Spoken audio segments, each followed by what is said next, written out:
काफ़ी लोग गलत रीड कर गए। गलत रीड करने में पहला नाम आता है अवेज़ रियाज़। ये बहुत गलत रीड कर गया। मैं अवेज़ रियाज़ देखो अवेश रियाज ने तो गेम गलत रीड किया, आपको सही रीड कर क्या वो? मुझे रीड कर गया, अवेज़ को मैं भी रीड कर गया था, बट अवेज़ मैं वहाँ जाके सिर्फ मैंने अवेज़ को देखा, अवेज़ ने मुझे देखा, मैंने सोचा यार ये आदमी खामोश है, ये इंटेलिजेंट है, ये कुछ करेगा, इसका दिमाग है, तो ज़रा थोड़ा सा बात करते हैं। वो भी कम बोलता है, उन्हीं सर्कल में बोल रहा था, मैं भी कम बोलता हूँ।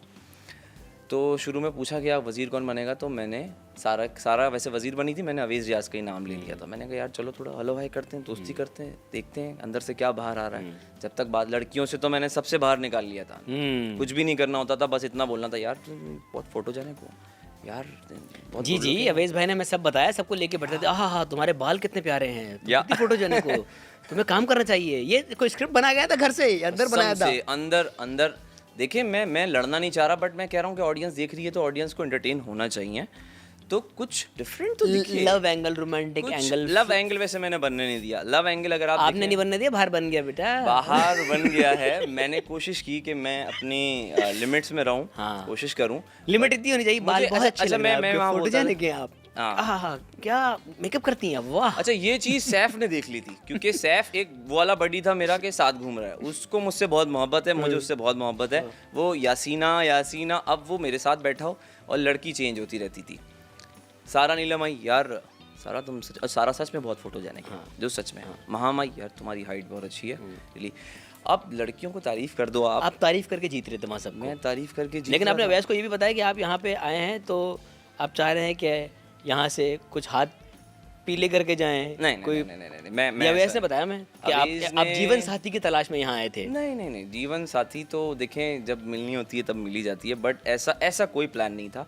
लड़के भाई अवैस ने कहा मैं नहीं मैं उसने ये भी कहा कि यासीन ने मुझे बताया है कि वो चाहता है कि वो यहाँ से कुछ करके कोई चलते फिरते कोई कॉन्वर्सेशन हो गई होगी, मजाकन हो गई होगी, बट रियलिटी ऐसी कुछ भी नहीं है। सब दोस्त हैं, सब फ्रेंड्स हैं। तो पहले दोस्त ही होते, बाद में निकाह होता है। हाँ, जो बात है, दोस्ती फिर प्यार में बदलती है, बट अभी बदली नहीं कोई दोस्ती। यहाँ की कोई दोस्ती प्यार में, मोहब्बत में बिल्कुल भी नहीं बदली। और अगर बदल जाती, आप लोग देखते, आप लोग वहीं देखते, फिर लड़ाई होगी ना, आप लोगों की फिर। नहीं, वहाँ तो कुछ बदलना ही नहीं था। वहाँ सिर्फ प्योर एक दोस्ती थी, मेरी तरफ से तो सिर्फ दोस्ती थी। अगर कोई दूसरा बोलता है कि यार मेरी 30 या 40 दिन की दोस्ती थी, फिर मेरा गेम था, भाई तुम्हारा पूरा ही गेम था। भाई देखो, ज़ैनब ने ये कहा है कि माहम से मेरी लड़ाई यासीन की वजह से हुई। माहम और यासीन का कुछ हो रहा था, मैं बीच में आई, तो इसमें कितनी हकीकत है? इसमें इतनी हकीकत है कि इसको हकीकत नहीं, पूरा। आप माहम को पसंद करते थे शुरू में? फ्रेंड करते थे, एज अ फ्रेंड कि आप किसी से मिलते हो, जैसे मैं अभी आपको पसंद करता हूँ, इतना ही मैं माहम को पसंद करता था। क्या मतलब दो पीक्स पकड़ियां आपने, एक तरफ माहम, एक तरफ मैं। नहीं देखें, वाह, अच्छा कवर किया भाई। बिल्कुल ये वाला लड़के बहुत ज्यादा देखें, लाजवाब करना चाह रहे हो मुझे। मैंने कहा बात आगे जा रही थी, बट देखिए माहम अच्छी गुड लुकिंग लड़की है। yes, no doubt, तो मतलब अच्छी लगती है, सबको अच्छी लगेगी, आपको भी अच्छी लगेगी। सबको नहीं बताओ, आप अपना बताओ भैया। एज अ फ्रेंड ठीक है, अच्छी है वो। कुछ चीज़ें होती हैं, कुछ इख्तलाफात थे माहम से मेरे, मैंने उसको बहुत गाइड भी किया। अच्छा, मैं इतना गाइड करता था अंदर, इतना। बादशाह सलामत ने एक दिन सीक्रेट रूम में सबको बुलाया था, मुझे बुला के बोला आप गेम समझ गए हैं। मैं बहुत खुश हुई। कह रहे लेकिन आप गाइड बहुत कर रहे हैं, फ़ायदा दूसरों को हो रहा है, आपकी गाइडेंस का फ़ायदा दूसरे लेके जा रहे हैं। और ये एक मेरा नेचुरल वे है कि मैं देखता था किसी को तो मैं बताता हूँ कि यार हमदर्द हूँ ना, मैं हमदर्द हूँ। एंड में लक़ब मिल गया मुझे कि हमदर्दों के सरदार। ऊपर से आवाज़ आई, मैंने कहा ओके। हाँ, उस वक्त भी आपके हाथ माहम की बालों पे थे। मैं बस बादशाह सलामत ने जब करके दिखाया तो मुझे याद आया यार मैं ऐसा कर रहा था, बट ये है कि वो रो रही थी। अब वो रो रही है, मैं सोचता हूँ कि अगर कोई भी शख्स वो फेक रोए या रियल रोए, मैं इतना जज करना चाह नहीं रहा उसको, बट रो रहा है, अकेला है, फैमिली नहीं है। रोया तो ओमी भी था, उसके तो आपने हाथ नहीं फेरा।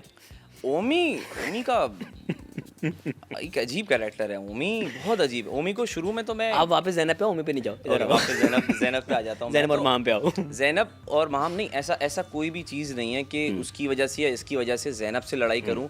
देखें, बहुत सारे लोग मुझे अभी मैं बाहर आया तो कहते हैं कि चले माहम से तो कम थी मेरी, सबसे ज़्यादा मेरी सैफ से थी और जैनब से हो गई थी।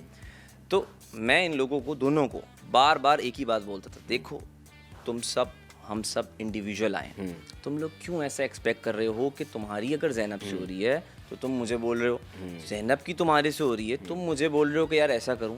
यार आप लोग का अपना गेम है ना, आप लोग खेलो। मैं किसी से आपको नहीं बोलूँगा कि यार उससे बात ना करो, उससे बात ना करो, या वो बुरा है या वो बुरा है। हम सब यहाँ प्लेयर्स हैं, अपना अपना शो करो। मैं आप लोगों के बीच में आ ही नहीं रहा, आप लोग खुद शाइन करो। लाइमलाइट मुझे किसी की नहीं लेनी बीच में आके। सेम माहम और जैनब मतलब कर रहे हैं, आपस में करो। ये शायद मुझे बीच में ना लाओ। ये प्लानिंग जैनब करती थी। देखिए मैं ये और ये सारी प्लानिंग ना वो रात में बैठती थी और मुझे लड़कियां बताती थी कि वो अकेले बैठ के यूं करती थी, इसके साथ ये करना है, इसके साथ वो करना है, ये करना है। अकेले बैठी थी? अकेले बैठे हुए पूरी कैलकुलेशन करती थी वो। अगले दिन वो इम्प्लीमेंट करती थी कि ये करेंगे, वो करेंगे। Nice game. काफ़ी टाइम जैनब ने मुझे बुला के तुम ऐसा कर लो, तुम वैसा कर लो, या तुम्हें ये करना चाहिए, या वो जब इसने मुझे मिसगाइड बहुत किया है, जैनब ने मिसगाइड बहुत किया। मैंने आपको बताया, मैं देखिए अगर आपका दोस्त हूँ ना तो मैं सब भूल जाऊँगा, आप क्या बोल रहे हैं बस ठीक है, जो हुक्म मेरे आका वो वाला सीन है। तो ये आके आई, यार तुम सैफ, ये जो ग्रुप है ना तुम लोग का, ये बहुत नेगेटिव आ रहा है। मैंने कहा यार अंदर तो नेगेटिव नहीं है कुछ ऐसा, मैं इनके अल्फाज सुनता हूँ, ये बातें करते हैं, ये नेगेटिव तो कहीं से नहीं, नहीं ये नेगेटिव आ रहा है, ये ग्रुप तोड़ना है, ये ग्रुप तोड़ना है मुझे। जब बाहर से एपिसोड्स देख कर आई थी। एग्जैक्टली। अब कोई बाहर से देख के आया ना, वहाँ पे आप सोच में पड़ जाते हो, थोड़ा शेकी हो जाते हो कि क्या पता सच कह रही हो। इतना कंफ्यूज उन दिनों में, इतना कंफ्यूज हुआ कि बादशाह सलामत भी कभी कभी ऊपर से बोलते थे कि यार क्या सोच रहे हो, क्या हो रहा है, ये हो क्या रहा है। सो मैं उसकी बात सुनता, बट मेरी सबसे अच्छी चीज़ आप देखेंगे भी, मैं सुनता हूँ, करता नहीं हूँ। हाँ कह रहे हो तो मुंह पे सबको सही कह रहे हो, हाँ सही कह रहे हो। जैनब ने कुछ बोला, हाँ वो सैफ के खिलाफ कुछ बोल रही है, यार खुद लड़ लो यार जाके, जो करना है तुम करो ना यार, मुझे क्यों बीच में ला रही हो? मुझे बीच में मत लाओ, मैं नहीं आऊँगा, मेरा दोस्त है वो, मैं कभी भी नहीं आऊँगा। अच्छा वैसे जैनब जब हमारे पास आई थी उन्होंने कन्फेस किया था कि उन्होंने स्ट्रेटजी के तौर पे सबसे झूठ कहा था, लेकिन उन्होंने ये भी कहा कि मैंने यासीन से कभी झूठ नहीं कहा। उसने मुझे मिसगाइड किया और बहुत बुरा मिसगाइड किया। मुझे लगा कि मैं इसके साथ लॉयल हूँ यार, ये जा रही है, मैं खड़ा हुआ हूँ इसके क्या पता वो आपको लेके पॉजेसिव हो रही हो, वो नहीं चाहती हो आप किसी और के साथ जाके बैठे। आगे पॉजेसिव हुई वो, अब मैं आपको बताता हूँ आगे। अच्छा इन सब में एक चीज़ एक और कॉमन थी, जितने भी जो लाउड थे ना, ये एक बात को 6 बार बोलते थे पूरे दिन में। मुझसे ये नहीं होता, मैंने आज आपसे बात कर दी है, मैं 6 बार नहीं रिपीट करूँगा, बिल्कुल 6 बार करते, 6 बार करते। दैट्स वाई मैं सब लड़कियों को हाँ अब यार अभी अंदर देख के आ रहा हूँ क्या लड़ाई हुई है, मुझे यहाँ बाहर आके क्यों बता रहे हो यार। यस तो बस ये अब जैनब ये करती थी, बैठी हुई यहाँ पे बैठ के बात कर रही, पता नहीं वो आया हो ना आया हो, मैंने कोई एपिसोड्स नहीं देखे। मैं बस बिल्कुल एकदम खाली माइंड के साथ आपके साथ जब आप 64 दिन रह के आते हो फिर आपको एपिसोड देखने की जरूरत भी नहीं होती है, ज़रूरत नहीं होती बिल्कुल। तो वो एक रिपीटेडली कोई चीज़ें बोले जा रही, प्लानिंग प्लॉटिंग कुछ। तो मैंने कहा यार मुझे पकाओ मत पकाओ। मैंने कहा मैं जा रहा हूँ, मैं उठा और मैं माथे चला गया। वहाँ वो कहीं ईगो में आ गई, किस में आ गई, और अंदर गई रात को। कुछ सब लड़कियों के साथ इसने प्लान किया, प्लान करके उसमें दानिया या महाम ये सब शामिल कि यार इसको फुटेज नहीं देना, इसके साथ नहीं बैठना, इससे बात नहीं करनी। अगले दिन मैं देख रहा हूँ मुझसे कोई लड़की बात नहीं कर रही। मैंने कहा ये क्या हो रहा है, अब मैं किससे बात करूँ। तो मैं लड़कों की तरफ देखूँ, फिर मैंने कहा यार ये तो बड़ा बैड सीन है, ये अजीब सीन है। बट मैंने कहा रुको, पापा अभी ने फिर बताएंगे, वेट। अब लड़कियाँ आए, दानिया आई, मैंने दानिया के लिए गाना शुरू कर दिया कि तेरा बनना सवरना मुझे कहना ओ सजना। दानिया पिघल गई, उनकी सारी स्ट्रेटजी वहीं ख़राब। वहाँ से महाम आई, मैंने महाम के साथ भी यही शुरू कर दिया। मैंने इनको बोला देखो भाई, कोई भी तुम्हें कुछ भी बोले कोई फ़ायदा नहीं है, बात नहीं करोगे गेम आगे बढ़ेगा नहीं, याद रखना। तो वो वहाँ पॉजेसिव हुई है या वहाँ वो नेगेटिव हुई है, और वो फिर अंदर जाके इन्हें फिर समझा रही। मुझे आके ये कान में मुझे बोल रही, यार वो बोल रही है इससे बात ना करो, तुम लोग क्यों इसको स्माइल दे रहे हो, क्यों इससे बात कर रहे हो। वहाँ मेरा दिल थोड़ा सा ना कहेंगे टूट गया। मैंने कहा तो यार ज़ैनब और आपका डिस्प्यूट वहीं से स्टार्ट हुआ? वहीं से एक्चुअल स्टार्ट हुआ। जस्ट अब हम एक घर में हैं, थोड़ी सी नोक झोंक हो जाती है, बट मैं आपके खिलाफ कुछ करूंगा तो नहीं ना, फिर हम दोस्त बन जाएंगे। दोस्ती तो यही होती है, घूम फिर के यहीं आना है, घूम फिर के यहीं आना है। वो अपनी कोई दिमाग चलाने लग जाती थी कि यार नहीं मैं अब ऐसा कर दूंगी, अब ऐसा कर दूंगी। देन मुझे आके बोलने लगी यार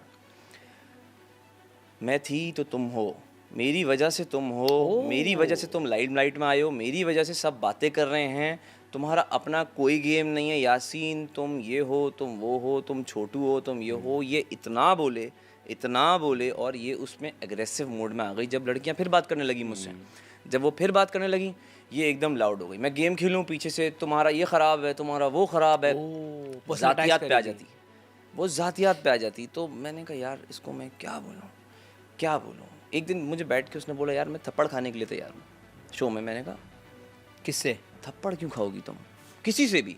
ओके। मैंने कहा थप्पड़ क्यों खाओगी तुम? तो कहती नहीं वो बंदा तो बाहर निकल जाएगा ना। मैंने कहा अरे भाई वो बाहर निकलेगा, तुम तो थप्पड़ खा लोगी ना, ये कोई अच्छी बात तो नहीं है कि तुम थप्पड़ खाओ। मैंने कहा मैं ये बर्दाश्त नहीं कर सकता कि कोई अपने आप को लेके।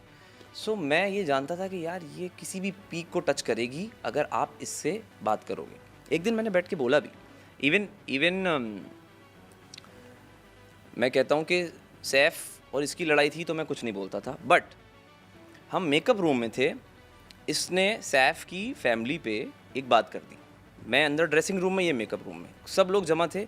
वो बात मुझे इतनी ट्रिगर कर गई, मैं बाहर आया जब ये लोग लड़कियां बाहर बैठी हुई थी, इनको आके वो मैंने अभी क्लिप भी देखा तो मुझे याद आया, वरना मैं भूल गया था। क्या ऑन एयर हुई वो बात? ऑन एयर हुई भी क्या हुआ था? मैंने सॉरी मुझे रिकॉल करवाया। ये इनके घर के किसी फ़र्द का नाम ले रही थी, सैफ की किसी फ़र्द का नाम ले रही थी, जो मुझे पता था सैफ को भी नहीं अच्छा लग रहा, ना बाहर अच्छा लग रहा होगा। देखें आप और मैं बैठे हुए हैं, तो मैं आपकी किसी फैमिली मेम्बर को तो नहीं लाऊंगा ना, भले आपकी वाइफ हो, आपकी अम्मा हो या आपके अब्बा हो। तो इन्होंने उनकी किसी का नाम लिया। ठीक है। मुझे जाहिर है यार हम लड़के हैं, हमारी औरतें, हमारी इज्जत है, फैमिली वैल्यूज अपनी जगह पे। एग्जैक्टली। और इस तरह आप नाम नहीं लो, गेम गया साइड में भाई, यहाँ ट्रिगर हो जाएंगे, यहाँ हम ट्रिगर हो जाएंगे, आपको नहीं बोलना चाहिए। मैंने जाके उसको बोला बात सुनो, सब करो ये नहीं करो। वो क्लिप है, सब लड़कियां बैठी हुई थी। मैंने कहा तुम किसी उसके घर के बारे में नहीं बोलोगी, तुम्हारे वालिद साहब हैं, हम इज़्ज़त एहतराम है हमारे लिए, तुम्हारे घर के और भी लोग हैं, बट तुम इस तरह नहीं बोलोगी, ये आइंदा मत बोलना। शाम में बादशाह सलामत आए, उन्होंने भी यही बात रिपीट की, बिल्कुल सही, कि आप में से कोई भी किसी की फैमिली के बारे में नहीं बोलेगा। अच्छी बात है। वहाँ मुझे लगा, देखें जाहिर है कि मुझे लगा सैफ ने उसको सही जवाब नहीं दिया। मैं समझता हूँ कि वहाँ मैंने कहा ऐसी की तैसी भाई, मैं जाके बोलूँगा आइंदा मत करना, ये मत करो। सैफ को बोलो जो बोलना है तुमने, घर वालों को उसके घर को बीच में मत लाना। फिर जाहिर है यार मेरे घर को भी कोई बीच में लाता, मैं भी पागल हो जाऊंगा यार, हो जाएगा। तो दैट्स वाई मैंने ज़ैनब से एक ये सवाल भी पूछा था कि आप बार बार उनकी मैरिटल स्टेटस को लेके कमेंट करना, ये जेब नहीं देता। जो बात है, क्योंकि सैफ इस गेम का हिस्सा था, उनके घर वाले इस गेम का हिस्सा नहीं थे। ट्रू। तो प्लीज़ उनके घर वालों को बीच में ना लाओ। बिल्कुल। तो उस पर उन्होंने अपना जो पॉइंट ऑफ व्यू था वो बयान किया था। उस दिन के बाद से वो एकदम समझ गई थी, वो थोड़ी सी मेरी से उनकी अनबनी थी, लेकिन वो समझ गई थी कि यार इधर मैं नहीं जाऊंगी, इस तरफ मुझे नहीं जाना, और जाना भी नहीं चाहिए यार, जब बहुत बैड सीन है ये। बाहर भी लोगों को बुरा लग रहा है, अंदर वालों को तो बहुत ज़्यादा लग रहा है यार। सो बस ज़ैनब से यही चलता रहा, वो पता नहीं क्यों फिर वो क्लैश बढ़ता ही चला गया, फिर वो रिजॉल्व नहीं हुआ। ये प्लानिंग प्लॉटिंग उसकी हुई, उसके बाद से मैंने सोच लिया था यार मैं बात नहीं करता अब, ख़त्म मेरी तरफ से, क्लोज। आई भी वो बहुत दफ़ा आई, वो बहुत दफ़ा आई, बट मैंने कहा यार ना आके कहती यार ये मैं जिसको छोड़ देता हूँ मुकम्मल छोड़ देता हूँ। नहीं, तो देखिए आप ईगो पे आ गई ना बात, मेरी वजह से तुम हो, अच्छा तो फिर चलो देख लेते हैं कौन है और कौन नहीं है। तो जब वो जा रही थी तो मैं बस सिर्फ देख रहा था उसको, मैंने कहा